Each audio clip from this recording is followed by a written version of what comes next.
Hi guys, people has been asking me how to invest in today's market. As price has already hit all-time high in US, is it still worthwhile to invest in the stock market? Today I would like to share a few good exchange-traded funds for your long-term investment. Before I begin, I would like to share a short interview clip about Jack Bogle. John C. Bogle was one of the most influential and outspoken figures in the investment management industry over the past half-century. A year later, Vanguard launched the first index mutual fund. Ridiculed at first for trying only to track the market instead of beating it, Vanguard 500 Index Fund proved to be a landmark offering.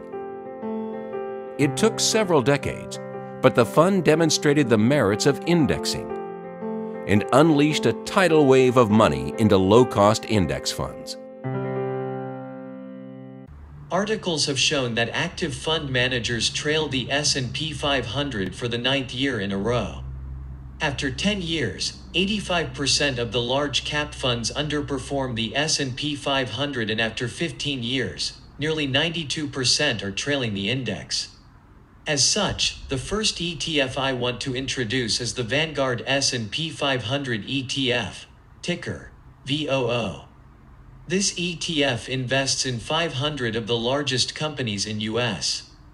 The expense ratio is 0.03%, which means you will be paying a fees of $3 for every $10,000 invested. Since inception in 2010, this ETF has made a returns of 15.8% annually. If you have invested $10,000 in 2010, your investment is worth $40,000 as of today. Not too bad, right? Now, this ETF invests in the world top companies such as Apple, Microsoft, Amazon, Facebook, Berkshire Hathaway, Tesla, Nvidia, JP Morgan, Johnson & Johnson, and many others. Let's hear what the guru says. We may be in a new world, the world that Japan entered back in 1990, and if so, stocks will, when we look back on it, will look very cheap. But, this has not been the history of the United States to have these continued low interest rates. So, if I had a choice today for a 10-year purchase of a 10-year bond at whatever it is, or 10 years, or buying the S&P 500 and holding it for 10 years, I'd buy the S&P in a second. One of my favorite Jack Bogle lines is when somebody says, buy and hold is dead. Or when they ask you, is buy and hold dead, what do you say? You always say, depends on what you buy, right?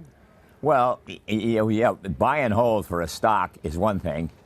Buy and hold the U.S. stock market is quite a different one. What do we have going for us in the U.S. stock market? Leaving aside how hard it is to pick the winners, how few people really ever heard of Amazon 25 years ago, to say nothing of Google, maybe a little more than that, maybe 30 years ago.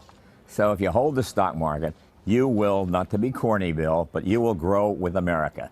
The second ETF is the Vanguard Total World ETF, ticker VT. This ETF invests in both foreign and US stocks. It seeks to track the performance of the FTSE Global All Cap Index, which covers both well-established and still developing market.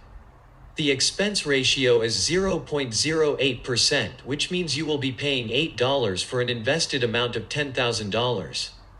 The 10-year annual return is about 10.18%. If you invest $10,000 in 2011, your investment is worth $28,000 in 2021. The portfolio allocation is 61.2% in North America, 16.9% in Europe, 11.1% in Pacific, and 10.3% in emerging market. The top 10 holdings include Apple, Microsoft, Alphabet, Tesla, and many others. The third ETF on my list is the Ishare Global Healthcare ETF, ticker IXJ.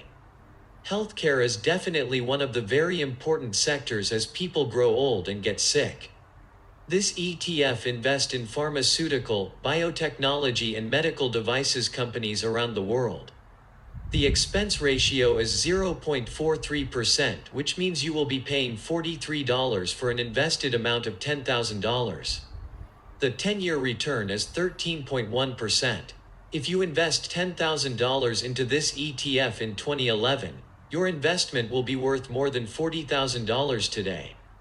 The top 10 holdings in this ETF includes Johnson & Johnson, United Health, Roche, Pfizer, Novartis, Abbott, Thermo Fisher, and others. The last on my list is the Vanguard Information Technology ETF, ticker VGT. This ETF seeks to track the performance of a benchmark index that measures the investment return of stocks in the information technology sector. The expense ratio is 0.1%, which means you will be paying $10 for an invested amount of $10,000. The 10-year annual return is approximately 21%. If you have invested $10,000 in 2011, your investment would be worth $70,000 today. The 10 largest holdings made up of 57.4% of the ETF and includes companies such as Apple, Microsoft, Nvidia, Visa, MasterCard, PayPal, Adobe, Salesforce, and others. After looking through, all these are great ETFs. Which one should I invest in? I have plotted the performance of all the 4 ETFs on Yahoo Finance. You can see that VGT clearly outperforms the other 3 ETFs. This is due to the emergence of technology companies such as Apple, Microsoft, Nvidia, Salesforce, and Adobe. If I can only buy one ETF, I will choose VOO because I think US will continue to do well. Hence I would want to invest in the top 500 US companies. I would love to invest in VGT as my second ETF as I am very bullish in the future of technology. However, I am concerned about the regulatory and governance of these big technology companies, as we can see from the clampdown of China technology companies. While I like IXJ, I doubt they will outperform VOO unless the COVID-19 pandemic worsens. VT is my last choice due to its poor performance over the last 5 years. While this ETF is extremely diverse, it invests in some emerging markets, hence this could be the reason for its poor performance. Do you agree with my recommendations? Leave your comments in the comment section below. Whoa.